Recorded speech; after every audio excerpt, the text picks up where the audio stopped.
সর্বচিত্র দিয়ে ফিলিস্তিনের পক্ষে বাংলাদেশের মানুষের অবস্থান জানানোর জন্য আমরা 6টি দাবি নিরূপণ করেছি। যে 6টি দাবি সেগুলো আমি আপনাদের সঙ্গে পড়ে শোনাচ্ছি।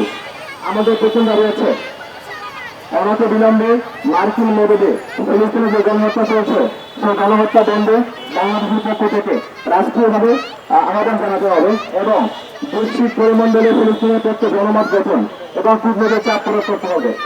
আপনারা জানেন, আমরা দেখেছি গতকাল আমাদের প্রধান উপদেষ্টা তিনি একটি বিবৃতি দিয়েছেন, সেখানে তিনি গণহত্যার দায়ে ইসরায়েলকে মুক্ত করেছেন, কিন্তু তাদের পেছনে যে অস্ত্রের যোগান দিয়ে অর্থের যোগান দিয়ে নানাভাবে সহায়তা করছে আমেরিকা, সেটা তিনি মেনশন করেননি। আমরা চাই ইসরায়েল এবং ইসরায়েলের মধ্যে যে আমেরিকা ইসরায়েলকে মেনশন করে ইসরায়েলের বিরুদ্ধে তীব্র নিন্দা জানিয়ে আমাদের বাংলাদেশের পক্ষ থেকে রাষ্ট্রীয়ভাবে বলে দিতে হবে। আমাদের 2 নম্বর দাবি হচ্ছে আমেরিকান হাইকমিশনারকে তলব করে গণহত্যা যুক্তরাষ্ট্রের যে সংশ্লিষ্ট রয়েছে তার জবাব চাইতে হবে। আমাদের তৃতীয় দাবি হচ্ছে কাল বিলম্ব না করে পাসপোর্টে পুনরায় এক্সপেক্ট ইসরায়েল কথা বেছে নিয়ে আসতে হবে। আপনারা জানেন, বাংলাদেশ সৃষ্টির পর থেকেই আমাদের পাসপোর্টে এক্সপেক্ট ইসরায়েল কথা লেখা ছিল, অর্থাৎ বাংলাদেশের পাসপোর্ট পৃথিবীর সকল দেশের জন্য ফেলে শুধুমাত্র ইসরায়েল পাবে। আমরা চাই অবিলম্বে বাংলাদেশের পাসপোর্টে পুনরায় এক্সপেক্ট ইসরায়েল কথা বেছে নিয়ে আসতে হবে। আমাদের 4 নম্বর দাবি হচ্ছে ফিলিস্তিনের চলমান গণহত্যার অর্থের যোগানদাতা সকল পণ্য ও সেবাকে রাষ্ট্রীয়ভাবে বৈধ করতে হবে।